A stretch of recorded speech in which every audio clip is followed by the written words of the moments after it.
Et pour remettre ce trophée, j'appelle Stéphane Haidt, qui est le président de la CPME Grand Est. Stéphane Haidt. Bonsoir Stéphane, merci d'être avec nous. Merci à vous. Alors, ça n'a l'air de rien, mais CPME Grand Est, c'est énorme parce que vous regroupez toutes les CPME de la région Grand Est, qui est quand même la première région en termes de nombre de communes, et donc vous chapeautez tout ce qui se fait localement ou au niveau départemental.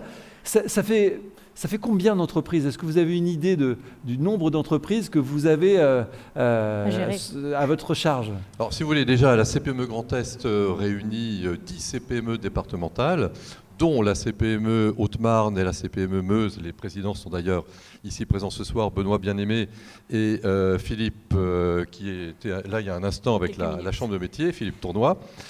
C'est effectivement plusieurs milliers d'entreprises, puisque nous avons à la fois des adhérents directs et nous avons des fédérations professionnelles, des branches, que ce soit Fédération du bâtiment, que ce soit les travaux publics également. Donc nous avons un certain nombre de branches professionnelles. Donc nous avons à la fois des adhérents directs, entreprises, des branches. Donc c'est plusieurs milliers d'adhérents, que ce soit au niveau Grand Est ou au niveau national. La CPME est l'une des 3 organisations professionnelles patronales avec le MEDEF et l'UDP. De l'autre côté, vous avez les 5 centrales syndicales salariées, CFDT, CGT, FO, CFTC, CFE, CGC. Et donc, effectivement, nous œuvrons, nous, à la CPME, pour la défense et les intérêts des très petites et moyennes entreprises, c'est-à-dire de 0 à 250 salariés, qui représentent quand même 99% des entreprises françaises et 99,9% des entreprises du Grand Est. Et alors, dans ce territoire, Meuse et Haute-Marne, il y a une particularité par rapport aux autres départements, c'est qu'il n'y a pas de zone urbaine. Par exemple, il n'y a pas Nancy, il n'y a pas Metz, il n'y a pas Strasbourg, il n'y a pas Reims. Qu'est-ce que ça donne comme couleur à ce territoire? Alors, c'est vrai que la région Grand Est est une région qui a encore une grande dominante rurale, et c'est très bien parce que nous travaillons en étroite collaboration avec le monde rural. D'ailleurs, la coopération agricole est adhérente à la CPME nationale. Et je dirais que la Haute-Marne et la Meuse sont pour moi des territoires de courage, de résilience, d'innovation, parce qu'il faut effectivement avoir des idées. Et ici, effectivement, les entreprises ont des idées, de belles idées, et avec un tissu économique qui n'a rien à envier à d'autres départements, peut-être pas du point de vue, je dirais, de l'importance et du monde industriel, mais dans d'autres domaines, on a vraiment de très très belles pépites. Et je crois qu'effectivement, on a raison de les honorer ici ce soir. Vous le disiez, des idées, ils en ont, et on va le voir tout de suite avec nos nominés. Trophée du jeune entrepreneur. Apodem, fondé en 2023 à Stenay dans la Meuse, propose une lingerie sur mesure pour toutes les morphologies. Avec un configurateur unique, chaque cliente choisit son modèle, ses matériaux et ses mesures, pour une lingerie qui célèbre beauté et confiance en soi. Des pièces uniques en leur genre. Cirkino, entreprise artisanale basée à Bar-le-Duc et qui fabrique des stylos uniques en bois local récupéré. Chaque pièce est faite main, valorisant des bois de qualité destinés à être détruits et offrant même la possibilité de création à partir du bois personnel des clients. Un savoir-faire d'exception. À Beausite, au cœur du département meusien, 2 amis ont créé, il y a 1 an, l'entreprise Hémisphère pour fabriquer des ouvrages métalliques sur mesure, comme des escaliers, garde-corps et mobilier design en bois et métal. Alliant expertise technique et créativité, chaque pièce est unique et personnalisée pour leurs clients.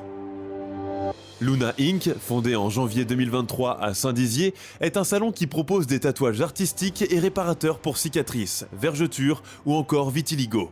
Utilisant des produits éco-responsables et véganes, primés et labellisés Initiative Remarquable. SolarNet Grand Est, basée à Meligny-le-Petit en Meuse, est une entreprise experte en nettoyage de panneaux photovoltaïques pour optimiser la performance et la durabilité des installations solaires. L'entreprise a 1 an et demi et est convaincue de la nécessité de développer les énergies renouvelables.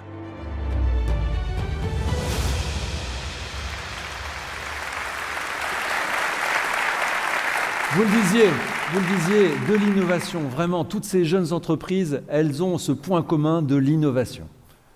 Mais il faut en choisir qu'une, encore une fois. Alors, Ils se sont tous lancés et vous allez nous révéler le gagnant. Alors il faut en choisir qu'une, effectivement. Et celle qui a été retenue par le jury, c'est Luna Inc. Luna Pink Tattoo. Lisa Luna.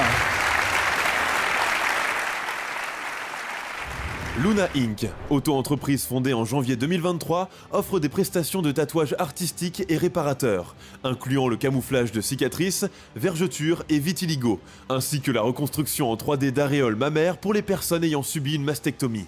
Ce travail va au-delà de l'esthétique, car il permet à des clients de retrouver confiance et estime de soi, leur offrant une nouvelle image en lien avec leur parcours personnel.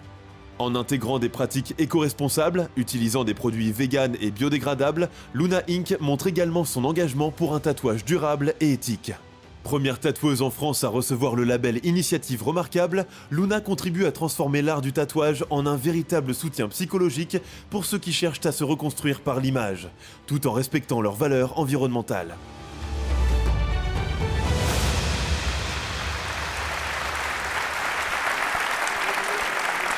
Luna, vous êtes avec nous et vous avez le sourire. Qu'est-ce qu'on ressent quand on reçoit ce trophée? Je suis très émue parce que je me bats depuis beaucoup de temps pour proposer ces prestations et notamment à Saint-Dizier pour montrer que le monde du tatouage jouit d'une bonne réputation aujourd'hui, qu'on peut faire bien plus avec nos aiguilles, avec nos dons de dessin.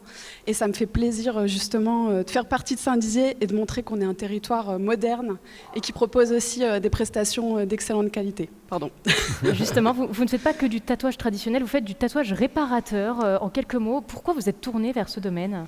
Alors ça m'est venu naturellement, mais je dirais peut-être par ma clientèle, par rapport au territoire aussi, ce qu'on recherchait. Et je suis quelqu'un de très sensible, très à l'écoute, comme vous pouvez le voir aussi. Et c'est venu assez naturellement.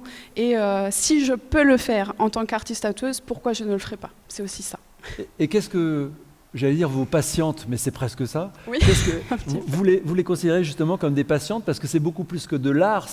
Là, vous touchez au psychologique, vous touchez à la dignité aussi. C'est ça, on retouche, j'apporte la reconstruction de soi, mais aussi la réappropriation du soi. Et c'est vrai que, je préfère appeler cliente, mais souvent j'en fais des très bonnes amies. Et c'est cette sensibilité-là, de toute façon, qu'elles recherchent.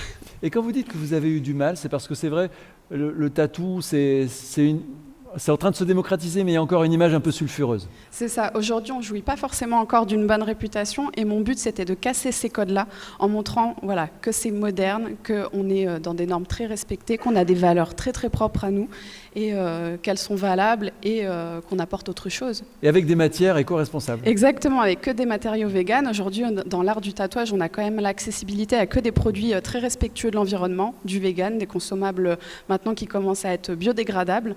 Et il faut en profiter. Et on en profite. Je vous laisse remettre le trophée. Alors simplement, je voudrais vous dire au préalable que je suis très heureux de vous remettre ce trophée à double titre. Alors déjà en tant que président de la Confédération des petites et moyennes entreprises, parce que pour nous, un jeune qui s'installe, c'est un risque tout supplémentaire. C'est quelqu'un qui effectivement a le goût de l'engagement, a le goût du risque et puis surtout un sacré courage. Donc déjà, rien que pour ça, bravo, un grand bravo à vous.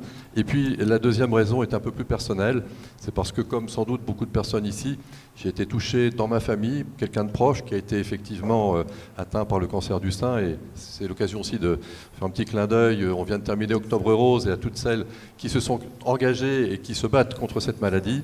Et donc, ayant été concerné de près, la personne de ma famille a eu recours au tatouage et je dois dire que ça lui a fait un bien psychologique mais vraiment inouï. Donc bravo à double titre Merci pour ce que beaucoup. vous faites. Merci et félicitations. Merci pour ce témoignage, Stéphane Haidt. Et bravo, vous voyez, regardez Bravo, ces Luna. applaudissements, c'est pour vous. Voilà, ce soir, vous êtes officiellement lauréate du trophée. Les jeunes entrepreneurs. Je le On oublie montrerai les fièrement. difficultés. Merci à vous deux. Merci beaucoup.